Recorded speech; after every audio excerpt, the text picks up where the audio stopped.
ABP 24 news पे वक्त हो गया दिन भर की 10 बड़ी खबरों का। भारत के प्रधानमंत्री अलीगढ़ मुस्लिम विश्वविद्यालय के शताब्दी समारोह में मुख्य अतिथि के तौर पर शामिल हुए।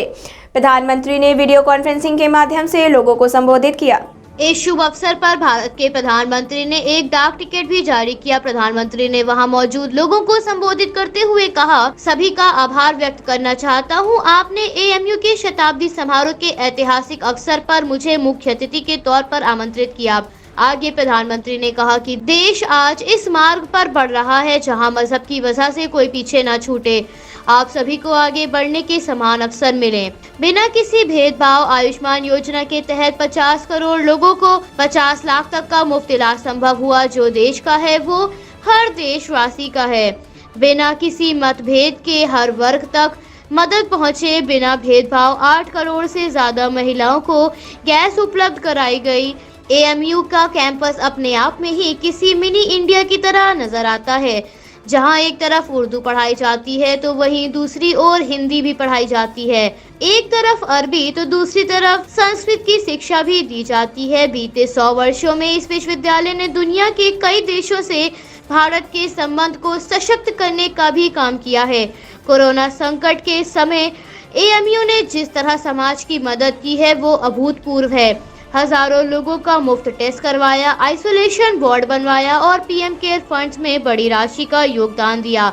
इस मौके पर शिक्षा मंत्री रमेश पोखरियाल और AMU के चांसलर भी मौजूद रहे। संसद द्वारा पारित किए गए कृषि कानूनों के विरोध में प्रदर्शन आज भी चल रहा है। केंद्र सरकार ने किसानों से बातचीत के लिए उनकी सुविधा अनुसार तारीख तय करने के लिए कहा था, जिस पर भारतीय किसान यूनियन के सचिव ओंकार सिंह ने कहा कि सरकार की तरफ से बैठक का प्रस्ताव आना कोई नई बात नहीं है। किसान पहले की ही तरह अपनी मांगों पर डटे हुए हैं। हमारी मांग यही है, इन कानूनों को रद्द किया जाए। भारतीय किसान यूनियन के नेता राकेश टिकैत ने कहा कि हम किसी के लिए असुविधा खड़ी नहीं कर रहे हैं। कल गाजीपुर बॉर्डर पर किसान कुछ मिनटों के लिए यात्रियों से बात कर रहे थे और कोई सड़क बंद नहीं की थी।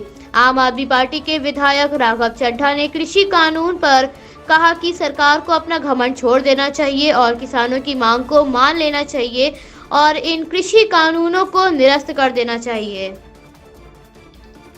भारत के प्रधानमंत्री इंडिया इंटरनेशनल साइंस फेस्टिवल 2020 का शुभारंभ करेंगे। प्रधानमंत्री ने वीडियो कॉन्फ्रेंसिंग के माध्यम से इस कार्यक्रम का उद्घाटन किया। इस महोत्सव का उद्घाटन 22 दिसंबर को प्रसिद्ध गणितज्ञ श्रीनिवास रामानुजन की जयंती के अवसर पर किया गया और 25 दिसंबर को इसका समापन किया जाएगा। 25 दिसंबर को भूतपूर्व प्रधानमंत्री अटल बिहारी वाजपेयी जी की जयंती भी है। इस शुभ अवसर पर भारत के उपराष्ट्रपति इस कार्यक्रम का समापन करेंगे।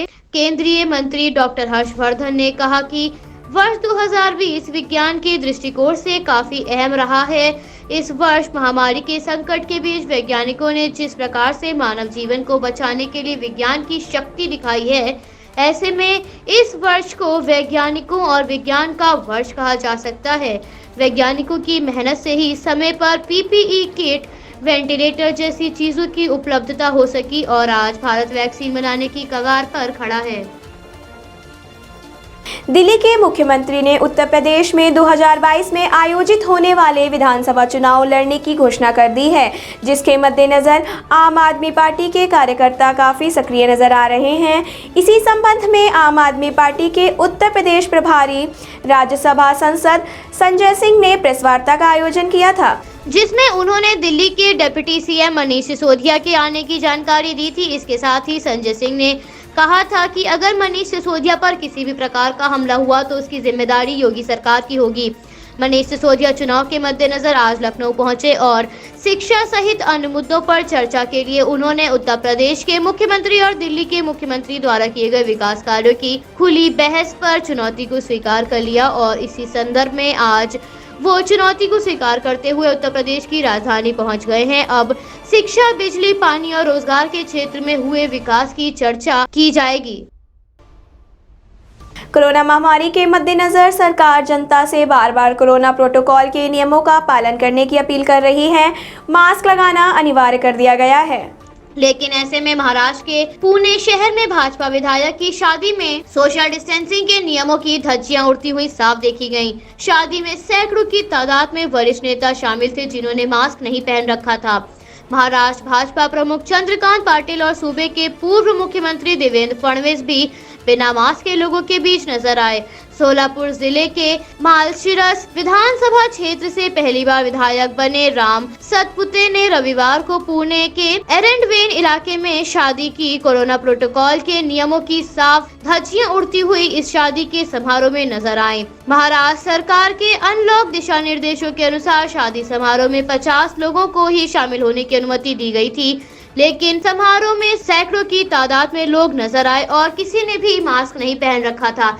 ऐसे में सवाल ये उठता है कि क्या सरकार द्वारा जारी दिशा निर्देश सिर्फ आम लोगों के लिए हैं?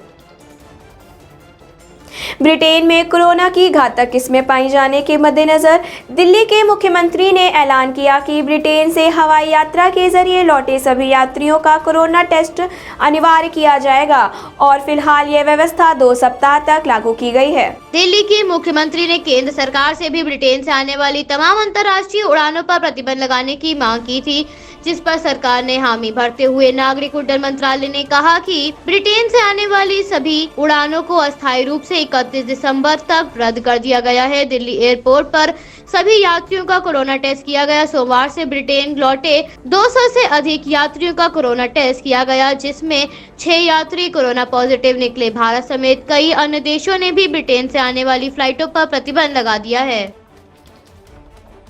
भारत में कोरोना के मामलों में गिरावट दर्ज की गई।